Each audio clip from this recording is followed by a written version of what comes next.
Cool.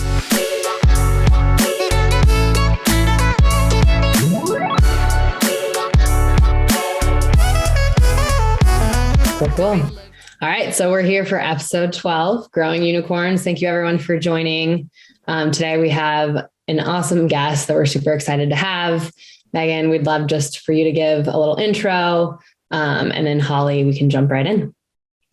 Sure. I'm Meagen Eisenberg. I'm the CMO of TripActions, a travel and expense management platform.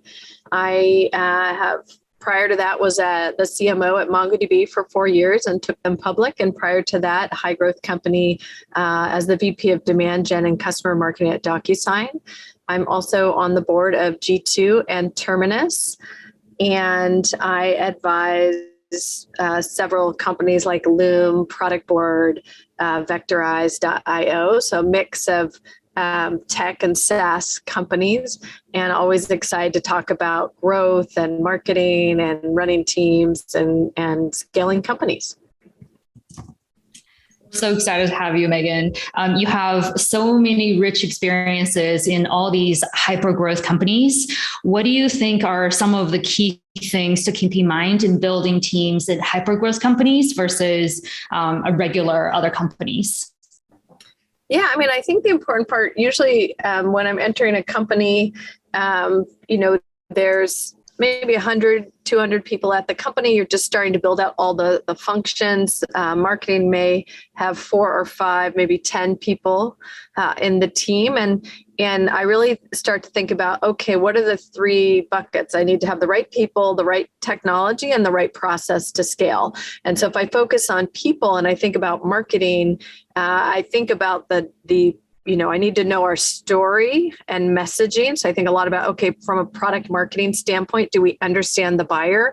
And I start to build out the pillar of product marketing. Do we understand the buyer, why they buy? And then do we enable our sales team to go sell? And then I think about, okay, the company's growing. We need to have a brand and corporate communications and PR. It's really that awareness. So if a salesperson enters a meeting or tries to get a meeting, the company has heard of us. So I start to build out the function of PR and comms. And then once you've got those first 20 customers, 100 customers, 1,000 customers, depending on what segment you're going after, you need to scale it. And a lot of that is growth and demand gen. So what do I need to build out on the growth team to really take that messaging to market, but to get it in front of where the buyers are out in the market, whether that's over email, social, digital, events, your field marketing side of it, and building those out. And then across all of it, it has to look good. So you need creative, you need web teams, so you need technical folks that can help you build out the website and all the channels you're going to be out on. Then you need the creative designers to help it make it look good. You want it to look good across all the channels and consistent. So that's as your brand is starting to build out, it needs to be consistent and across all of that. And then you need to be able to measure the success, which is part of putting the technology across all of this, to have it out there, to monitor it, to measure it. So you're building out your operations. And then there's a bunch of partnerships that happen in marketing. You need to partner with the sales team. You need to partner with the product team and engineering, and you need to partner with your people team, because as you're growing and scaling, HR or the people team is out there hiring. And so marketing really works with all these different teams to get this, you're aligning the company across the story. And that part of that is understanding your roadmap, product strategy, and engineering and what's coming. Then get it to market with your sales team. So go to market, and then you need to keep hiring more people to deliver that to the market. And that's hiring more engineers, more product people, more salespeople. Yeah, that's such a good framework to think through all the different components, right? Like a lot of the non-marketing folks think, like marketing marketers, but it's actually like multidisciplinary. There's so many things to consider.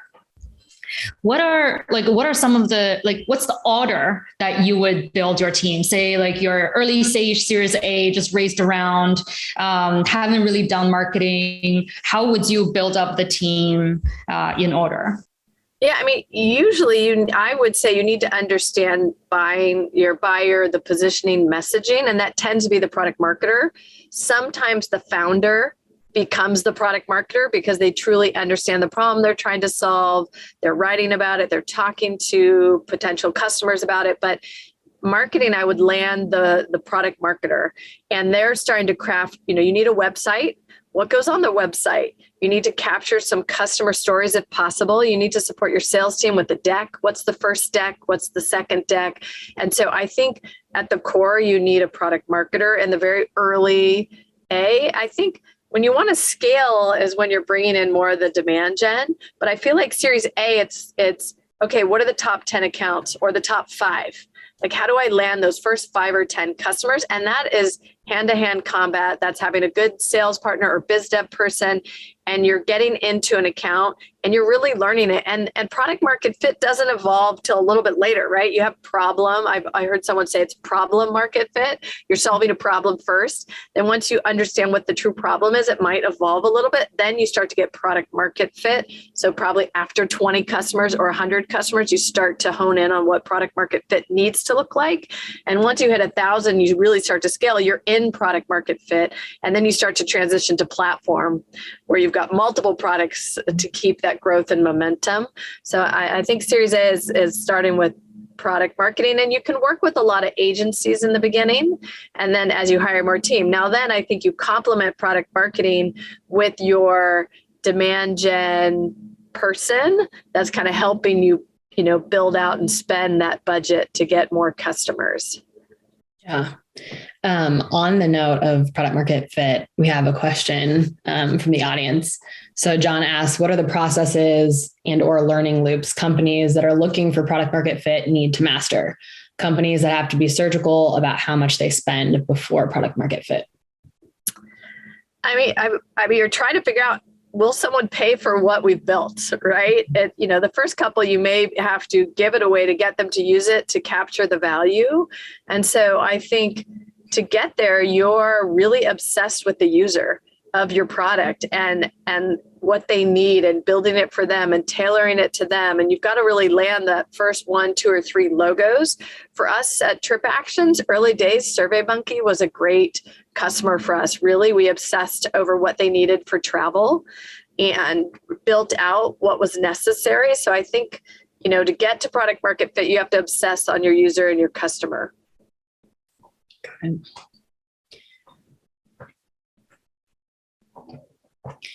We have a couple more questions. So from Hagap, we have, as a growth marketing / performance marketing team lead, how would you integrate your team with product team without stepping on anyone's toes? I mean, I think people work with you when you add value. And so if you come with knowledge of the market, domain, the user, the customer, what the future looks like, have a vision, and you partner with them. People want to partner, someone that's in there solving the problems, chasing something down. Maybe you're doing surveys to help form what's necessary in the roadmap. So I think a lot of it, you get respect when you understand the customer, the value, the domain, and you can help them formulate what direction should we head in? What are we hearing? And that you're grounded in data or source or something. That's a partner I would want. Yeah.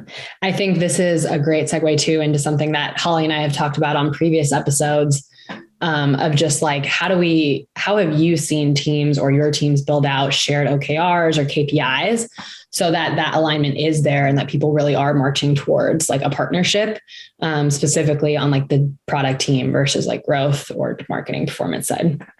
Yeah. So and by the way, it's not easy to align all the teams, because I think there's people and personalities and competing projects and measurements. So for sure, it's not, when I talk about it, doesn't mean I've mastered it, because I haven't. But I think it starts with the company vision, mission, strategy, and goals, and have all the executives and all the functions aligned around that. And so that's where you start. And then each of the functions should be tying in their goals and objectives to the company goals. And then, so even if you're in product versus engineering or versus marketing, if we have the same objective and goal at the company level, and we know we need to get there, each of us plays a very specific role in getting there. So I think to align, you all need to agree on that. As you start to get into the day-to-day or what you're going to deliver that month or that quarter, really thinking about, okay, what's the problem we're trying to solve, or what's the persona we're solving for, or what that ties to the overall objective and goal, and what do we need to build to go do that. And then marketing is laying they're getting ready for go to market, they're getting ready for launch, maybe they're collecting information, maybe there's unanswered questions. So they're helping you, survey, they're understanding the product and the wow, and like they're writing the press release that they're going to put out there in a quarter, and then you're delivering the product to that press release. And if you're aligned around that and you deliver, then you now take, once it's live, you're either saying it's coming or you're saying it's live, but you're now making sure sales is ready and they're enabled in the field, and you're making sure your customer success managers, assuming you have account managers, success managers, are also ready, because you have existing customers that are going to use this new functionality, and you have new customers that are going to use everything you've already built along with the new functionality. So there's a lot of enablement going on between sales and CS, depending on what stage company you are. Yeah, this is such a good point. Like, it's literally what I was talking with another marketing peers. The marketing team North Star is something that I hear a lot from teams is like, they want to hear from the head of marketing, the vision for the marketing team or the direction of the marketing overall. Like, as a marketing leader, we are keyed into the broader company strategy and how each of the functions on the team support that. But translating that into a narrative that is marketing specific, then the team can rally around. Sometimes it's like, I thought we did that, but actually, like, it still needs to click with the team to build that narrative. It's so much easier said than done. Yes. I agree. How do you, what are your tips for doing that? I mean, I think it comes from telling the story over and over out in the market. So I find usually the best person that knows the narrative the best is either the founder or the CEO, because they're pitching all the time. They're pitching to customers, they're pitching to investors, they're getting asked, what do you do? What does your company do? And they say it over and over and over again. And based on the response that they get from who they're saying it to, they pivot their story. Oh, they didn't really get it when I said it. What if I said it this way? And when you say a story over and over, and your full-time job is telling that story over and over, I find you get really good at it. So I think making sure you're listening to your CEO founder say the story, and I see them evolving it very quickly. Every week it's evolving. Get them on media interviews. They get asked a question, it evolves. They go to a conference, they go, oh, I hear that. They talk to a customer, they hear the customer say it back to them, or the like why they bought. We listen to chorus.ai when sales is pitching to prospects and customers. All of a sudden you hear the salesperson, they're probably pretty good in some way saying the story, your best reps, and like what got someone to buy. And so it forms that story. I feel like it evolves over time, and you just get better and better at it. And as the CMO, you're doing so many different things. You're not necessarily telling the story over and over again. I don't spend my days telling my story over and over again to customers, to investors, to, every time I interview someone, I say the story, because I'm selling them on our vision, and I'm telling them about the vision and why they should join. I find I do iterate on the story there, but sales says it every day. The CEO says it every day. Your CFO, as you get closer to going to public, says it every day to investors. Or if you're doing a financing round, you're telling that story over and over, and you're getting pushback and feedback from VCs, investors. So I think that helps. So I think I would stay close to whoever tells the story the most and gets the real-time feedback. I think that's helped me. Certainly at TripActions, I try to listen to the way my CEO pitches it, the founder pitches it, and sort of evolve and iterate. Yeah, absolutely. I love that. And I also find that really helpful, even in like the product marketing phase, just listening back to customer calls, even as early as like the first discovery call with the prospect. You're hearing the salesperson talk about that story, and then you're hearing the reaction of that person. And so it really helps, like, oh, that was like a clear objection, but I know we can do that. Like, how can we make that more a part of our story initially? So absolutely love that. And then bring in an agency that knows how to do a brand story, right? I mean, they're not going to have the at-bats, but they should be really good at extracting that out because they talk to customers, they talk to sales, they talk to your CEO, they talk to the founders. And so I find they make it sound so much better as well. And they can help you create the brand story because not everyone is a storyteller. Not every, you have to validate by what they're saying. And it's not a short process. It's at least a quarter. And then you'll continue to iterate on it. But if you can't afford the brand agency and a creative agency, then, revert to listening to sales pitches and your CEO as much as you can. Yeah. Love it. From the question earlier on product market fit and finding product market fit, John asks, how would you tailor your comments for companies that are not selling enterprise software to accounts, but more self-serve 10 to 20 a month SaaS? Yeah, I mean, TripActions were not just selling to enterprise. Actually, we started in corporate commercial, went up to mid-market, and really last year went bigger on enterprise. And I mean, when I joined, I feel like I was lucky in that when I joined, they had product market fit in corporate and mid-market. And how I knew that was because the user happiness, our NPS scores, high 50s, still high 50s. Our customer sat after each trip, we poll our travelers, over 93% consistently.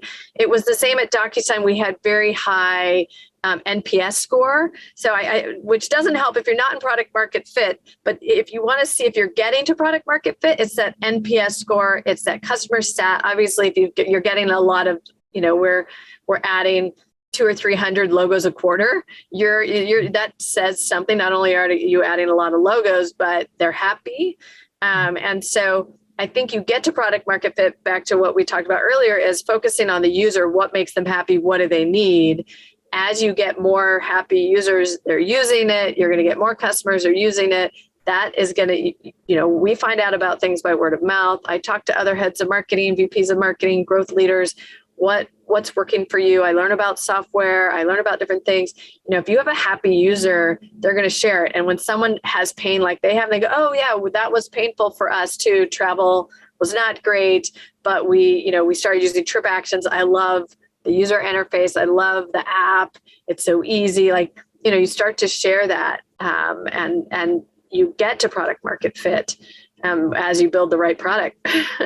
Yeah. Yeah. What's an NPS baseline you'd like to keep in your mind?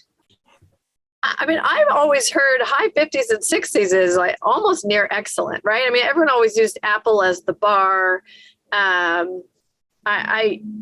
think if you start to dip in the 30s and 40s, maybe you're not there yet, but that's not, the only time I've seen, 80s or 90s is if you put on some amazing event or something. I think 50s, 60s is really quite high and respectful. Yeah. You mentioned about the aligning the teams. I want to dig a little bit deeper because especially at different stages of the team development, different challenges come up. Right. Yes. Like in early stage is like so many things to do, not enough resources. So begging for resources. And then there are so many things you can do. So it's hard to figure out the goal, what to focus on. And then as the team grow bigger, it's probably different people have different interpretations of the goals. And then and people start to go to different directions. What are some of the common challenges you've seen in aligning the teams, and how do you think about resolving those? I mean, I think if the leaders aren't aligned, the teams aren't. I think it's very hard for people on your team to not align with others if they see two leaders aligned, because as soon as these two aren't aligned, they're going to escalate. And when they escalate, these leaders are going to align them. And so which I know is easy to say, but when I'm not aligned with another leader, I start to see the separation and the issues. When we're aligned, it's hard to go against your leaders being aligned, because it's almost like it stomps it out. And then if we disagree, then that is the right time to escalate and figure it out. And if two leaders, they should be able to figure it out at executive level. If not, or if there's truly value to both sides, then talk with the CEO and make those tough calls, right? Like the hard part about being a CEO is you do have to make some really tough calls when maybe both answers are right, but totally opposite. But you only have resources, time, and money for one, then you're prioritizing. But I think, every day I feel is the exercise of prioritization, because you're right, there's 1,000 things we could be doing. And I don't always pick the right thing. That's part of it. But I think that you will pick the right thing if you're aligned. And sometimes having less resources helps you prioritize. Mm-hmm. Because you just don't have enough people to do it all. So what gets done is the priority, and the fire drill of the day. But, you kind of want to balance the long-term stuff with the short-term stuff. And if you're not getting the long-term stuff done, then you need to separate, have a team focused on the short-term fires while you've got another team doing the longer-term things. Yeah. When you first start working with a company, like how do you go about creating that alignment? Like what are some of the actual, marching orders you set for yourself, specifically with like sales or product? Yeah. I mean, you got to clean your own house. Mm-hmm. So I really focus on, usually there's a million things that you need to address within your function. And I find it hard to poke at someone else's function without, making sure you're operating. And I find, certainly you're building relationships out of the gate. So you don't ignore the other functions. You need to meet with them and you're soliciting feedback because they have lots of ideas on what's not right, what they're not getting. So you start to collect, you're interviewing what are the issues that people see. And then you're with your team understanding what they're seeing, because you're an expert in your field. You need to, just the outside view is not always exactly what you need to work on, but it is a symptom of a problem you have to fix. Whether you fix it the way they want you to or not, doesn't matter. So you start to collect, okay, do we not have enough leads? Do we not have enough content? Do we not have, there's things that will pop up over and over again. So while I'm understanding what the challenges are across the different functions, I am organizing the team, I'm hiring the team, and then I'm like, okay, what are some easy wins to build alliances with sales or product? Because there are usually some things you could do right away that will they heard me, they're working on it. And then there's some longer term things, like maybe the story has to be redone. That might take a quarter, but can I start to deliver a weekly news splash on what marketing is delivering for sales? Like here's all the assets. Like, can I do some short-term wins while I'm working on the long-term ones? And then I have to deliver, right? And it may take me 3 to 6 months to show any value, right? Like, 'cause you got to figure out what's wrong. Then you got to get the stuff in place. Then you got to go solve it while dealing with fire drills. Cause I feel like even here, when I came here, it's like, we're scaling so fast, there's fires everywhere. And, we had headcount for 30 or 34 people and I had 10.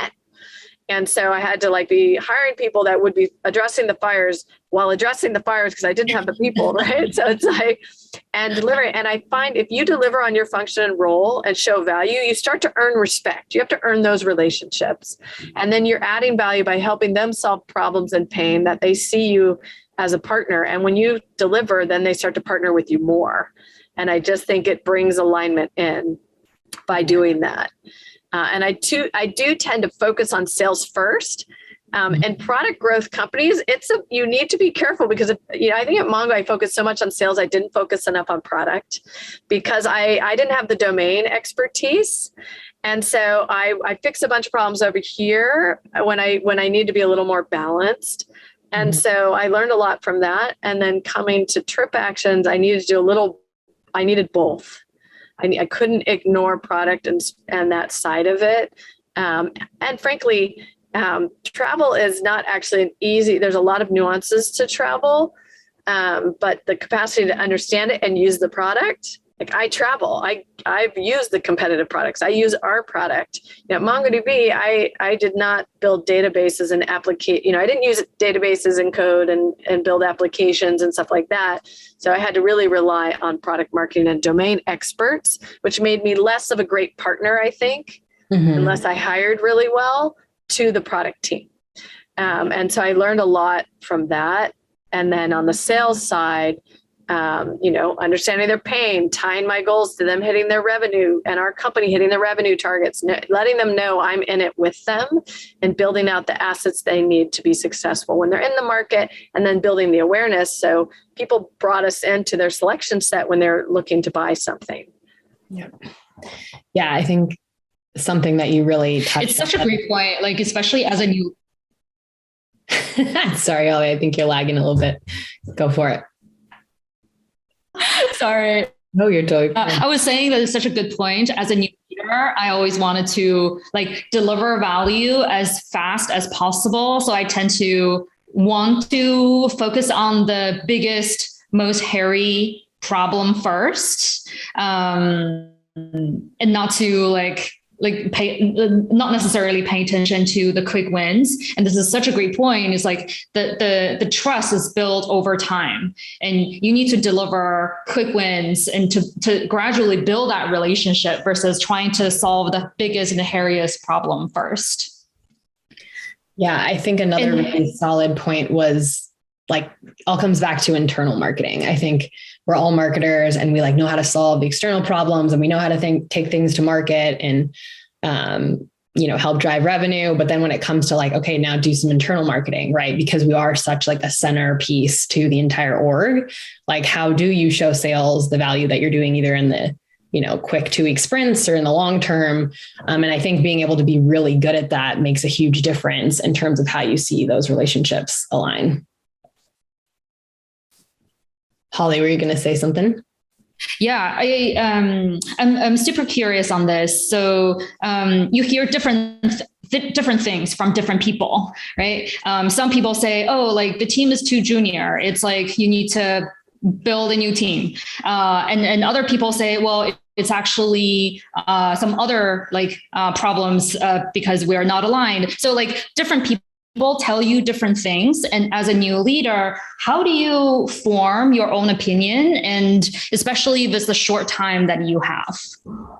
I mean, just like a CEO, you have to make tough decisions, right? You've got to, you're looking at the data holistic, right? You've got the whole set of data, you see the pains, you're making trade-offs, and you're prioritizing based on what you think you should be focused on. And you hope you're right. Right. And there's some things I've certainly missed on. I focused on a bunch of problems and I missed an overall brand movement, right? Which sometimes takes longer, but I was in the weeds of launching products and enablement and annual user conference and hiring and there's market has a million things that you're focused on, and PR fire drills and right. You're writing communications, all of that. You're working with partners, and all of a sudden you're like, oh my gosh, we're a multi-product company. What have I done with the brand? How have we evolved? And you step back and you're like, okay, I'm here now. I got to go fix it. But it's there's trade-offs. You're making it. And honestly, your CEO, what I love is my CEO, and I think all CEOs, they have a bird's eye view. And oftentimes they'll come down. A good CEO will go, okay, I'm going to pull you back up. Don't forget these overarching goals. Don't forget we need this. And so I also think that comes with having good leadership. Even my peers, when they start to come to me on the bigger issues, okay, lift your head up, right? There's some macro things you need to focus on right now, because you can get bogged down in the micro things of the day to day. And so that's that balance of being the strategy, that the chief marketing officer versus a VP of marketing, I think is where you need to pick your head up and think across the overall business and working with the team versus just execution. Totally. Pivoting a little bit, there's a good question from Elmer. What have you found to be effective in aligning long-term marketing value to C-suite and boards? As a member of various boards, what do you look for from early stage marketing leaders? Okay, I got to unpack that again. Where I'm asked the question one more time. Yeah. So first part is, what have you found to be effective in aligning long-term marketing value to C-suite and boards? So how do you take sort of if you think about the goal, the long-term vision and mission of the company, and then what you need to execute in the short term? I mean, I think that's part of aligning as an executive team. we want to become the leaders in travel and expense payments globally, right? And that's, 3 years from now. But in the short term, we're focused on taking our liquid product into Europe. And, what do we need to do that? And what are the partnerships and what's the messaging and how are we going to launch and how does it get localized? Like we're launched in the US where, we're competing against, we're trying to take out Brex and Expensify and Ramp and those players on the payment side. So, it's like, what are the short-term things as long as they're getting you to the long-term side? And so, most of the team, I would say, is focused on the quarterly goals. Right. I have my own leadership team and quarterly we talk about, okay, our goals, where are we at? What are the themes? How are we getting there? What are the major launches that are coming that we need to align to? And then it's like, okay, you're delivering this much pipeline and you're getting this much coverage and you're building this new web out and we need to do a lot more in Europe. And so we get very tactical very quickly. As far as on various boards and hiring, for early stage marketing leaders, I think it depends. Usually you've got a team in place and there's some weakness and you're trying to offset it. Like you either have a really strong product marketer and now you think you need brand, or you've got a kind of a cool brand, but you don't really have the product marketing side or strategy. So you're trying to bring in, you need balance or you need someone who can hire, right? Because there's not really one person I think who's great at product marketing, brand, demand gen. Like they're very different like skills. And to expect a startup one person to have all of them, I think is rough at best. And so allow them to hire. And if you've hired a good person, they can hire, right? And so you're also looking for someone who can build a team, I think, in the early days and inspire someone to come work at this company. Can they do the pitch and do the story and sell into the vision and really the equity of what, what's the addressable market? How are you positioned in that market? Why you're there to win? Why you have the team to execute? Why you have the investors, the right investors that are going to be able to help you take that market and get them excited about that mission. So, you need a leader that can do that and can bring people in and build that out. So I think early stage, no matter what stage company you're in, you need to be able to hire because you're always hiring. But if you can find that marketing leader that can hire and build the team out, and maybe in the beginning they're leveraging a lot of agencies for it, and that's okay. Give them budget to do that. Or be fair, you only have so much budget. What do you want them focused on? Are they building out their website? Are they building out comms and PR and awareness? Because if you're going to ask them to do all of it and give them no budget or people, that's hard. Yeah.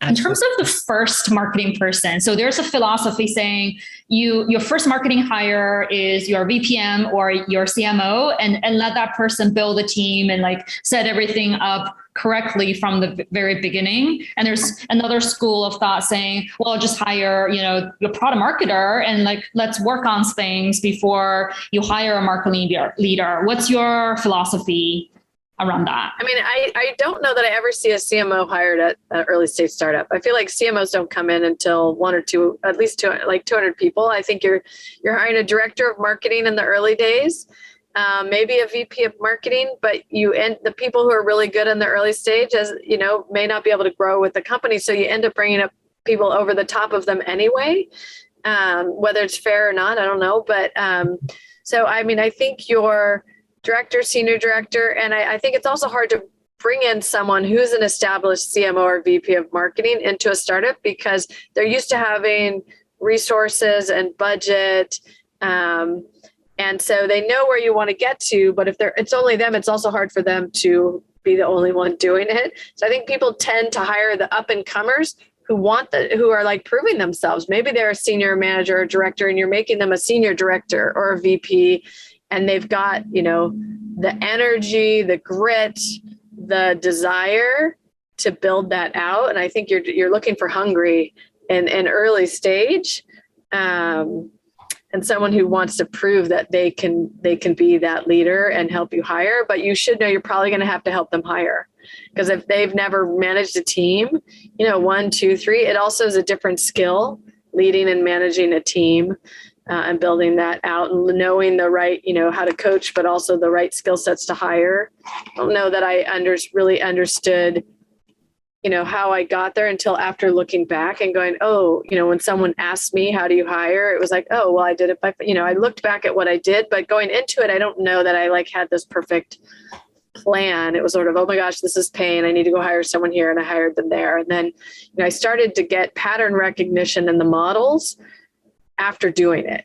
And then after advising several companies, I saw the pattern over and over and over again. So I felt more comfortable talking to it. But if you've never, that's why I think as you get further along in your career, you're so much more productive and efficient and decision making. I often find new teams will be like, oh my gosh, you decided that so fast. Mm-hmm. And 10 years ago, I did not. I was trying to invent it or innovate or do something. But when you've seen it over and over again, you go, oh no, that's what I want. Let's do that. Let's do this. And I think when you hire people with experience, that's also what you're paying for, them to make faster decisions.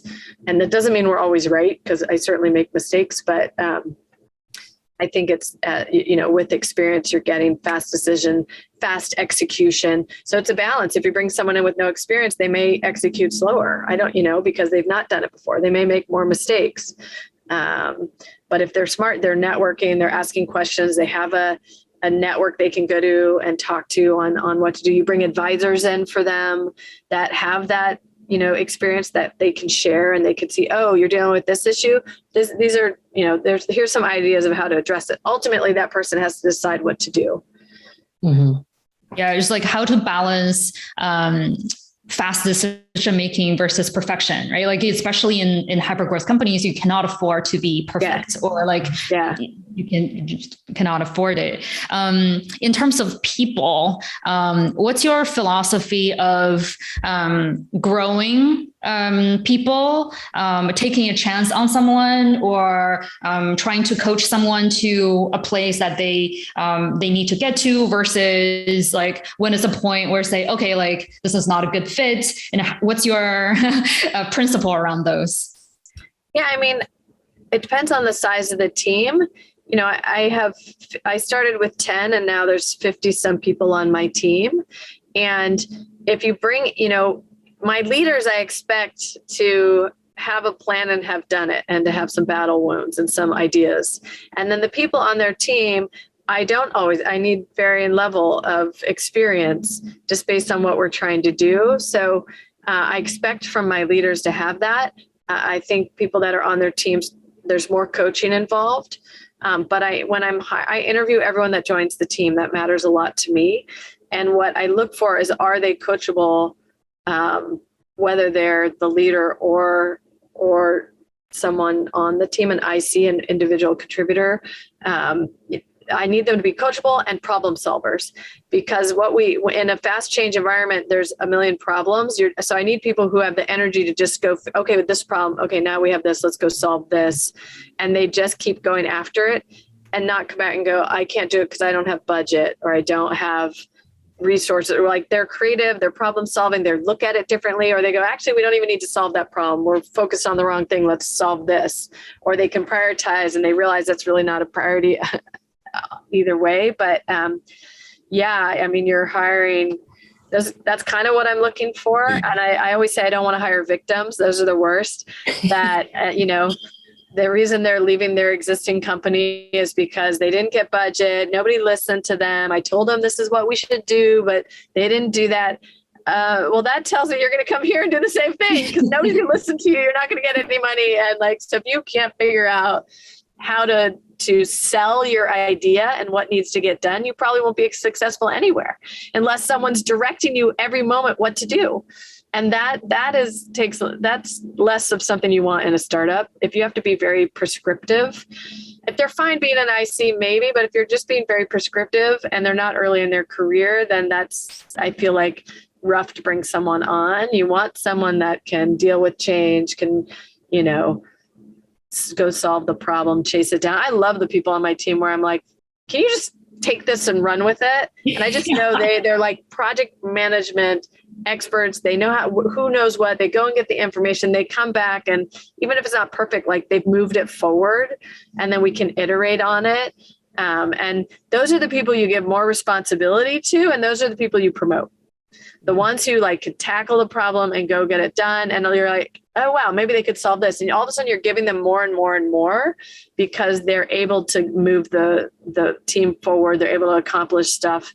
And they're just a joy to work with, right? Because they just like, you need a bunch of those people and you marry them to the domain experts. That's ideal. Yeah. I feel like being able to come to those people and say, here's where we are. Here's the end point. Figure out how we get there. Get us there. Like, get everyone on board. At that point, I did it. And you don't even need to know the how or the why, and they just do. And I think like not being afraid to make decisions is super like invaluable as well. And also like wanting to find the opportunities where that you can add value, right? Like instead of like you're saying, like having to be super prescriptive and like here's step A, here's how you go to step B. It's like, no, here at A, we need you at D. How do we get this? You go do that. Yeah. Yes. Yeah. I remember, I forget who talked to me about the 3 H's. It was like when someone comes to you, do you want me to just hear you? Do you want me to help you? Or do I need to handle this? And so I try to figure out when someone's coming to me, are they just venting? Because we all need to vent. Okay, fine. I hear you. I understand that's going on. Okay, thanks. Or like, oh, you're having trouble here. You really need me to give you ideas or models, or like, okay, you're up against that. Here's what I think you should do, or you could do, or try this, or like, you're just not getting anywhere. I need to step in and actually do this myself and handle it. And so I do try to think through that and help them think through when they're coming to me with stuff. Like it's more with my leaders, I think, thinking through like what they really need in this situation. And I hope to, over time, have less and less me handle. If I hire the right leaders, I'm handling less. I'm helping because my job is to coach and mentor and show them direction and help them make decisions. But if I'm raising leaders who are going to go on to be CMOs, the more they can handle, the better they're prepared for their next job. Totally. Yeah. I think the transition that is sometimes hard, at least in my experience, is like being that person who's like, yes, A to D, I've got it, I'll handle it. But then now you've got a team who you need to be A to D, they've got it. And like, oh, I'm not a part of that journey anymore. Right. And like offloading that. Yeah, for sure. But if you've given the right context, I find they make the right decisions. It's when I haven't given them all the information or I skipped a step and they come up with something totally different. I'm like, oh, wow, I did not give them the right context on that. That's on me. Yeah, absolutely. And I think, Holly, were you going to say something?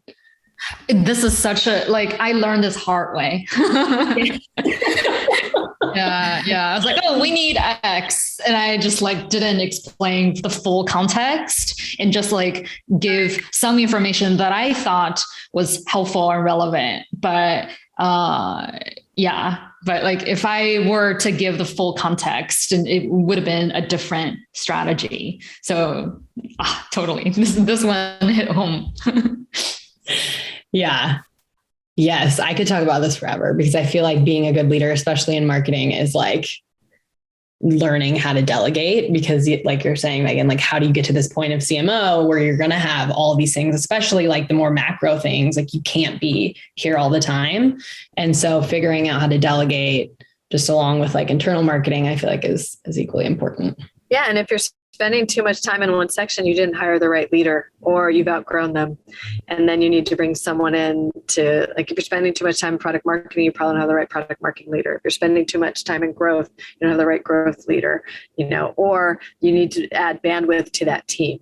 That leader is too tactical because they don't have enough resources, or they're not prioritizing right or making the right decisions. Like, you got to figure out what it is, but ultimately your leader's not doing something right if they should be building a case to hire more or prioritize differently, right? Like the leader prioritizes and hires and then inspires the team.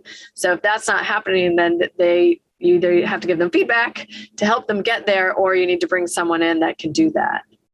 I think CEOs do that all the time, right? Like they dive down into the different functions. At some point when they're too long in a function, they're like, okay, I need to bring in a new leader here. Or we've outgrown this particular leader, or I need to bring them coaches or mentor or something. Yeah, absolutely. I love this. Meagen, this has been so amazing. Every time I hear you, I'm like, I'm learning so much. I took a full page of notes. Thank you so much. Yeah, thank you so much. We would love to have you like on season 2 and talk about all the next growing unicorn topics we have. Thank you for joining us. Thank you everyone for your awesome questions. And we'll see you here next week. Thank you. Thank you. Thank you. Bye.